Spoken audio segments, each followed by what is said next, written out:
Gunther is my king of the ring. There's no way he doesn't win this whole competition for me.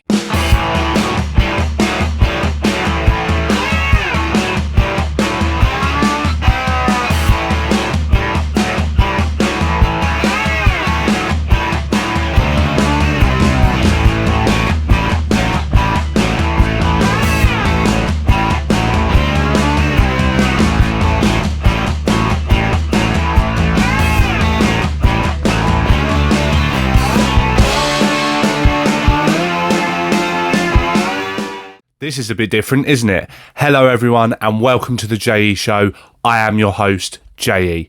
Now, you might know me from TikTok, you might not, that's absolutely fine. Over there, I'm called JE Wrestle Talk, but here, you can just call me JE, and you're going to get to know me. I'm talking all things wrestling with you guys. And on this episode, it will be slightly shorter, a bit of a teaser, a trailer for you if you like, of things that you can expect to see, and content you can expect me to put out. We're talking all things, these King of the Ring qualifiers that Triple H is absolutely cooking with at the moment. The ones we've seen on Raw and the ones that we're going to see on SmackDown. Cast your minds back a couple of days ago to Monday Night Raw. We had 4 men's qualifying King of the Ring matches. Now, nothing against the women, but this video is purely looking at the men's King of the Ring. Ilya Dragunov versus Ricochet. And this was an instant classic for me. I thought this was absolutely banging. They knocked it straight out of the park. They cooked from start to finish. They started on a 10, finished on a 10, and left nothing in the ring. H-bomb, Dragunov picks up the win. Valiant effort by Ricochet, but Dragunov goes on to the next round. We have main event Jey Uso taking the place of Drew McIntyre because elbow and other reasons CM Punk wants him. Main event Jey Uso versus Finn Balor. Those two names themselves sell the tickets. They really do. Again, this was another very good match. Wasn't quite as good as Dragunov versus Ricochet, but it was still very, very good. And main event Jey Uso advances, like I thought he would, through to the next round. Meanwhile, they tell us that Kofi Kingston versus Rey Mysterio is going to be done on a house show. And that's kind of unheard of, that they're going to do something that actually counts towards WWE and its televised shows on a house show.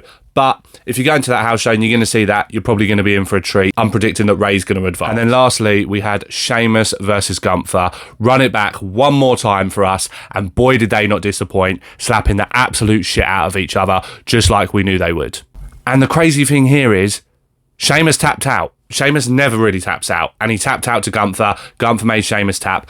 Gunther advances. Gunther is my king of the ring. There's no way he doesn't win this whole competition. If that wasn't enough, they showed us the matches that we're going to see in the men's tournament on Friday Night SmackDown. Starting off, LA Knight versus Santos Escobar. LA Knight, one of the most over dudes in the business, going up against Santos Escobar, who is criminally underrated if you ask me. He's so good and people haven't quite realised it yet, I don't think, but he's going to be massive in the future. But LA Knight's going to win. Carmelo Hayes versus Baron Corbin. And again, Baron Corbin, such a workhorse, will put anyone over. He's going to do it again here. He's going to put Carmelo Hayes over.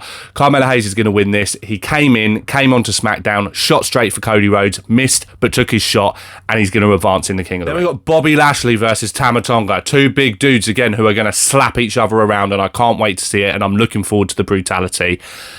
And I think Tama Tonga's going to go over here. I really think he is.